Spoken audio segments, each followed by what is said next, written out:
Bismillahirrahmanirrahim. Assalamualaikum warahmatullahi wabarakatuh. Pertama-tama izin memperkenalkan diri, nama saya Lesi Nugraha. Saya di sini akan menjelaskan tentang materi kecerdasan buatan. Baik, kita ke slide selanjutnya. Yang akan kita bahas dalam materi kecerdasan buatan ini adalah sebagai berikut. Yang pertama adalah pengertian dari kecerdasan buatan sendiri. Yang kedua adalah sejarah kecerdasan buatan. Yang ketiga adalah jenis-jenis kecerdasan buatan. Dan yang keempat adalah contoh kecerdasan buatan. Baik, kita ke slide selanjutnya. Yang pertama adalah pengertian. Pengertian dari AI atau Artificial Intelligence. Sadarkah kamu bahwa teknologi kecerdasan buatan atau istilah kerennya AI, Artificial Intelligence, saat ini sudah banyak bertebaran dan diterapkan di berbagai bidang kehidupan. Bahkan, AI bisa kamu jumpai dalam kehidupan sehari-hari, seperti asisten virtual Google dan Siri contohnya. Kecerdasan buatan memang bukan hal yang baru, namun perkembangannya selalu menjadi sesuatu yang menarik perhatian. Saat ini, hampir semua perangkat komputer atau teknologi modern telah banyak menerapkan kecerdasan buatan. Seperti yang diungkapkan sebelumnya, AI bisa kamu rasakan saat menggunakan smartphone melalui asisten virtual Google atau Siri. AI diprediksi akan terus berkembang dan lebih cerdas lagi, dan kamu tidak dapat menghindarinya. Jadi, AI saat ini sudah banyak dijumpai di berbagai perangkat. Salah satunya adalah smartphone. Dalam smartphone, kalian bisa menemukan contoh-contoh AI seperti asisten virtual Google atau Siri yang kalian gunakan sehari-hari. Selanjutnya adalah kecerdasan buatan. Kecerdasan buatan atau Artificial Intelligence AI adalah simulasi dari kecerdasan yang dimiliki oleh manusia yang dimodelkan di dalam mesin dan diprogram agar bisa berpikir seperti halnya manusia. Sedangkan, menurut Mitch, Elliott, dan Searle, kecerdasan buatan adalah aktivitas penyediaan mesin seperti komputer dengan kemampuan untuk menampilkan perilaku yang dianggap sama. Cerdasnya dengan jika kemampuan tersebut ditampilkan oleh manusia. Jadi kecerdasan buatan adalah suatu simulasi dari kecerdasan yang telah dimiliki oleh manusia dan dimodelkan atau diinputkan ke dalam mesin agar bisa berpikir atau berperilaku seperti halnya manusia. Secara garis besar, sebuah kecerdasan buatan dapat melakukan salah satu dari keempat faktor berikut. Yang pertama adalah acting humanly, yaitu sistem yang dapat bertindak layaknya manusia. Yang kedua adalah thinking humanly, yaitu sistem yang bisa berpikir seperti halnya manusia. Yang ketiga adalah thinking rationally, yaitu sistem yang mampu berpikir secara rasional. Dan yang terakhir adalah act rationally, yaitu sistem yang mampu bertindak secara rasional. Jadi secara garis besar, suatu AI itu harus memiliki salah satu dari keempat faktor berikut ini yang menunjang program tersebut disebut AI atau bukan, yaitu acting humanly, yang kedua thinking humanly, yang ketiga thinking rationally, dan yang keempat adalah act rationally. Yang selanjutnya adalah tentang sejarah kecerdasan buatan.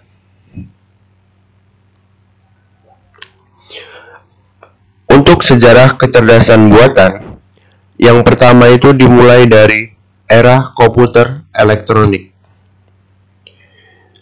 Sejarah kecerdasan buatan dimulai di era komputer elektronik, di mana Era ini dimulai sekitar tahun 1941. Dalam era elektronik, ini ditemukan sebuah alat untuk melakukan pemrosesan informasi dan juga penyimpanan data secara digital dengan komputer elektronik. Jadi sejarah AI yang pertama adalah dimulai pada tahun 1941 ketika ada sebuah alat yang ditemukan untuk melakukan pemrosesan informasi dan juga penyimpanan data secara digital, yaitu komputer elektronik. Kita ke slide selanjutnya. Yang kedua adalah masa persiapan kecerdasan buatan. Pada masa ini merupakan masa awal pembuatan kecerdasan buatan. Masa ini dimulai pada tahun 1942, yaitu 2 tahun setelah penemuan komputer elektronik. Dari 1942 hingga tahun 1956. Masa persiapan ini ditandai dengan ditemukannya sebuah model syaraf tiruan yang dilakukan oleh 2 peneliti, yaitu Max Schultz dan Walter Pitts. Jadi yang kedua adalah masa persiapan kecerdasan buatan ini dimulai 2 tahun setelah penemuan komputer elektronik, yaitu 1942 hingga 1956. Kita ke slide selanjutnya. Yang ketiga adalah masa awal perkembangan. Pada masa ini, sebagai bapak kecerdasan buatan, McCarthy tidak hanya menciptakan mesin tersebut, melainkan ia mendefinisikan bahasa pemrograman tingkat tinggi untuk membantu pembuatan komputer dengan kecerdasan buatan agar lebih mudah. Masa ini dimulai pada tahun 1952.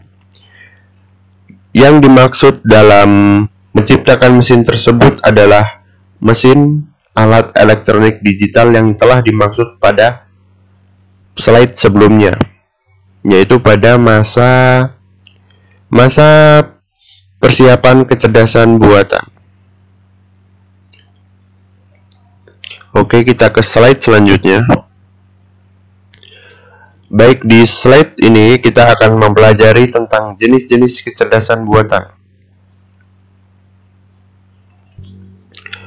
Yang pertama adalah sistem pakar. Komputer sebagai sarana untuk menyimpan pengetahuan para pakar, sehingga komputer memiliki keahlian menyelesaikan permasalahan dengan meniru keahlian yang dimiliki oleh pakar. Jadi, yang dimaksud dengan sistem pakar di sini adalah suatu program yang diprogram khusus untuk meniru keahlian yang dimiliki oleh para pakar.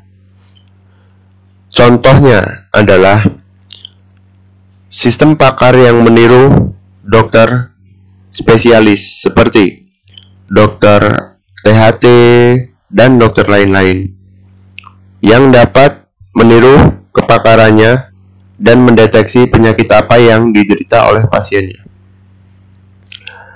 Baik, kita ke slide selanjutnya.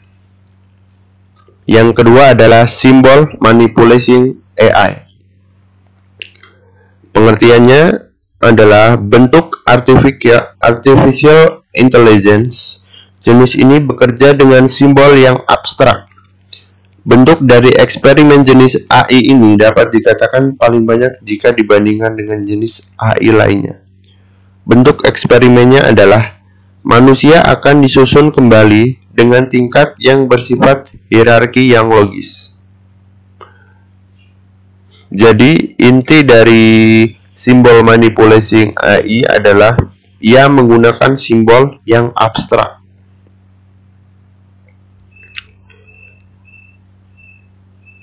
Yang ketiga adalah neural AI.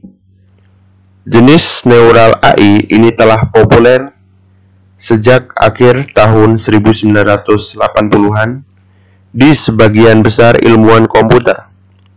Dengan menggunakan jenis AI ini, pengetahuan nantinya tidak akan dimunculkan melalui simbol, tetapi akan dimunculkan melalui sebuah otak buatan.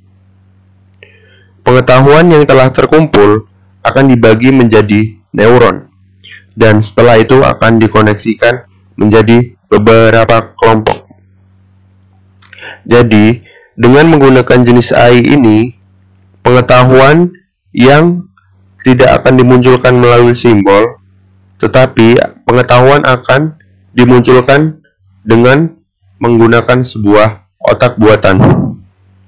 Pengetahuan yang telah terkumpul akan dibagi menjadi neuron dan setelah itu akan dikoneksikan menjadi beberapa kelompok. Pada intinya adalah pada neural AI ini akan dimunculkan sebuah otak buatan yang akan terkumpul menjadi neuron dan dikelompokkan. Baik, yang selanjutnya adalah neural networks. Jenis dari neural networks bekerja dengan lapisan yang saling terhubung melalui simulasi. Pada bagian atas lapisan adalah lapisan input yang dapat berfungsi sebagai sensor. Sensor ini dapat berguna sebagai penerima informasi yang nantinya akan diperoleh ke sistem. Di bagian paling bawah pada neural networks, terdapat lapisan output yang memiliki jumlah neuron yang sangat sedikit. Jadi pada intinya, neural networks bekerja dengan lapisan yang saling terhubung melalui simulasi. Dengan lapisan atas sebagai input atau sensor, yang dimana sensor ini berguna sebagai penerima informasi yang nanti akan diproses ke sistem untuk diolah. Baik, kita ke slide yang selanjutnya. Slide yang selanjutnya adalah penjelasan materi tentang contoh AI. Berikut adalah contoh kecerdasan buatan yang ada di sekitar kita yang sering kita gunakan. Yang pertama adalah Siri. Siri yaitu asisten suara yang dibuat oleh perusahaan Apple dalam ponselnya. Siri biasanya digunakan pada smartphone iPhone ataupun semua produk yang ada pada perusahaan Apple yang dibuat oleh perusahaan Apple. Yang kedua adalah Tesla. Tesla merupakan sebuah program kecerdasan buatan yang dibuat untuk memperbolehkan mobil berkendara secara otomatis. Jadi, program ini adalah sebuah program yang terkhusus untuk kendaraan agar bisa mengemudikan kendaraannya secara otomatis tanpa bantuan supir. Yang ketiga adalah Alexa. Alexa merupakan voice assistant dari perusahaan Amazon. Sama seperti Siri, Alexa berguna untuk voice assistant, hanya tetapi perbedaannya terletak pada perusahaan yang mengembangkannya, yaitu perusahaan Amazon. Yang keempat adalah rekomendasi e-commerce yang sering kita jumpai. Seringkali kita ketika membuka e-commerce akan muncul rekomendasi-rekomendasi barang yang akan kita butuhkan atau yang kemungkinan besar kita butuhkan. Hal itu dikarenakan program AI yang ada di dalam e-commerce tersebut. Dengan adanya program tersebut, kita akan mudah memilih barang yang kita butuhkan. Hal tersebut juga dapat membuat program yang ada di dalam e-commerce tersebut menjadi belajar lebih dan lebih ketika kita membeli sebuah barang. Karena ketika kita membeli sebuah barang, program AI tersebut akan mengelompokkannya ke dalam suatu program lagi untuk rekomendasi yang akan datang. Yang terakhir adalah DeepFace dari Facebook, yaitu suatu program AI yang berfungsi untuk mengenali wajah pada foto. Jadi, Facebook menanamkan program artificial intelligence kepada aplikasinya. Seringkali kita ketika membuka Facebook ataupun melihat Facebook, terdapat saran-saran rekomendasi teman yang mukanya sudah terkoordinasi dengan program tersebut. Atau terkadang jika kita kelupaan password atau kita lupa dengan password yang telah kita masukkan, kita bisa mendapatkan password tersebut kembali dengan cara autentikasi muka, yang dimana kita akan mencocokkan macam-macam muka dengan namanya. Itu merupakan suatu program yang dibuat oleh Facebook untuk mengenali muka. Dan untuk contoh kecerdasan buatan, sebenarnya masih banyak lagi contoh AI lainnya. Hanya saja, jika disebutkan satu persatu, akan memakan banyak sekali waktu. Akan lebih baik jika kalian mencari sendiri agar mendapatkan ilmunya. Baik, kita ke slide yang selanjutnya.